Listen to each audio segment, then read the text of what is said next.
6월 2일 오늘 주신 새벽 묵상 말씀은 하나님의 말씀은 예레미야 11장 14절에서 23절까지 말씀입니다. 그러므로 너는 이 백성을 위하여 기도하지 말라. 그들을 위하여 부르짖거나 구하지 말라. 그들이 그 고난으로 말미암아 내게 부르짖을 때에 내가 그들에게서 듣지 아니하리라. 나의 사랑하는 자가 많은 악한 음모를 꾸미더니 나의 집에서 무엇을 하려느냐? 거룩한 재물 고기로 내 재난을 피할 수 있겠느냐? 그때 내가 기뻐하겠느냐? 여호와께서는 그의 이름을 일컬어 좋은 열매 맺는 아름다운 푸른 감람나무라 하였었으나 큰 소동 중에 그 위에 불을 피웠고 그 가지는 꺾였도다. 바알에게 분향함이 바알에게 분향함으로 나의 노여움을 일으킨 이스라엘 집과 유다의 집의 악으로 말미암아 그를 심은 만군의 여호와께서 그에게 재앙을 선언하셨느니라. 여호와께서 내게 알게 하셨으므로 내가 그것을 알았나이다. 그때에 주께서 그들의 행위를 내게 보이셨나이다. 나는 끌려서 도살당하러 가는 순한 어린 양과 같으므로 그들이 나를 해하려고 꾀하기를 우리가 그 나무와 열매를 함께 박멸하자. 그를 살아있는 자의 땅에서 끊어서 그의 이름이 다시 기억되지 못하게 하자 함을 내가 알지 못하였나이다. 공의로 판단하시며 사람의 마음을 감찰하시는 만군의 여호와여, 나의 원통함을 주께 아뢰어 싸우니 그들에게 대한 주의 보복을 내가 보리이다 하였더니 여호와께서 아나도 사람들에 대하여 이와 같이 말씀하시되 그들이 내 생명을 빼앗으려고 찾아 이르기를 너는 여호와의 이름으로 예언하지 말라 두렵건대 우리 손에 죽을까 하노라 하도다. 그러므로 만군의 여호와께서 이와 같이 말씀하시니라. 보라, 내가 그들을 벌하리니 청년들은 칼에 죽으며 자녀들은 기근에 죽고 남는 자가 없으리라. 내가 아나도 사람에게 재앙을 내리리니 곧 그들을 벌할 해니라. 아멘. 나의 원통함을 주께 아뢰어 싸우니라는 제목으로 오늘 새벽 묵상 말씀 나누도록 하겠습니다.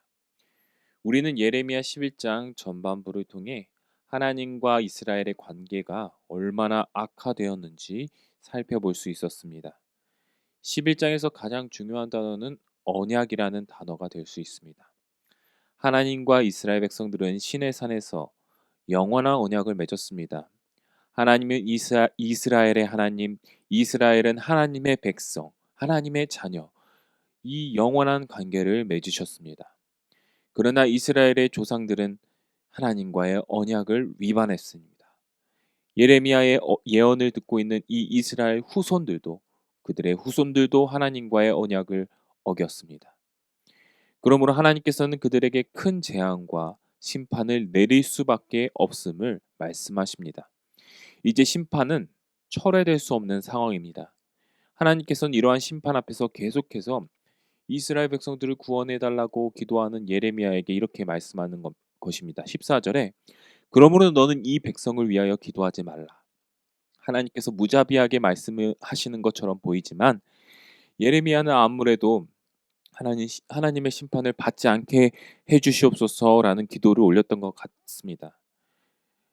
그러나 심판은 철회할 수 없는 상황이죠. 이스라엘이 회개하지 않는 이상 이 심판은 내려질 수밖에 없는 상황인데 이미 환상으로 이 심판이 내려질 것을 다 보여주셨습니다. 그러므로 하나님께서는 예레미야에게 심판을 철회해달라는 기도를 할 필요가 없다고 지금 기도하지 말라고 말씀하시는 것입니다. 15절에서 18절까지 예레미야는 하나님께서는 예레미야에게 이스라엘의 참담한 영적 타락을 설명하시는데요. 15절에서 이스라엘 백성들은 속으로 온갖 악한 음모를 꾸미는데 주의 집 거룩한 성전에서는 제사는 열심히 드리는 위선적인 모습을 보입니다.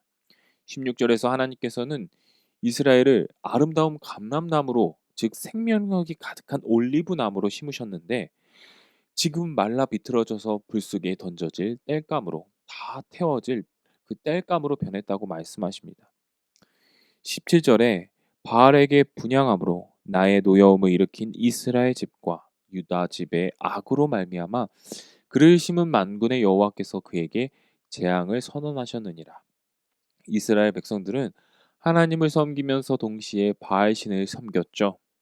이는 당시 가나안 민족들과 이방 사람들이 여러 신들을 섬기던 그러한 성행하던 종교의 모습입니다. 그러나 하나님께서는 이러한 혼합주의적인 종교의 모습을, 종교 생활을 용납하시지 않으십니다. 이는 마치 반쪽이 썩은 사과와도 같아요. 우리는 반쪽이 썩은 사과를 반쪽은 싱싱한 사과라고 부르지 않습니다.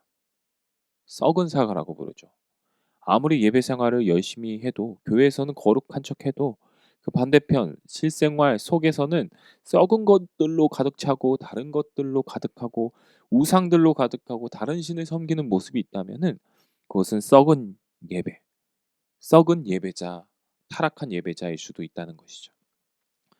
18절에서 20절까지는 이러한 이스라엘의 타락상과 피할 수 없는 하나님의 심판을 예언하는 예레미야를 향하여 이스라엘 백성들이 위협과 핍박을 가하는 모습이 나타나고 있습니다. 하나님의 말씀을 전하는 예레미야 선지자는 앞으로 수많은 백성들의 위협을 당할 것이에요. 왜냐하면 예레미야가 전하는 메시지는 결론적으로 바벨론에게 항복하고 싸우지 말고 항복하라는 것이었습니다. 이것은 이스라엘 백성들이 듣기 싫어하는 메시지죠. 듣기 싫어하는 말씀입니다. 그러니 핍박을 받을 수밖에 없습니다. 예레미야는 이스라엘 백성들에게 핍박을 받는 이러한 모습을 19절에서 도살장으로 끌려가는 순한 어린 양으로 묘사하죠. 심지어 21절에는요. 고향 사람 아나돗 사람들이 예레미야에게 도움을 주지는 못할 망정 주의 이름으로 예언하지 말라고까지 핍박합니다. 고향 사람들이 핍박하는 모습이죠.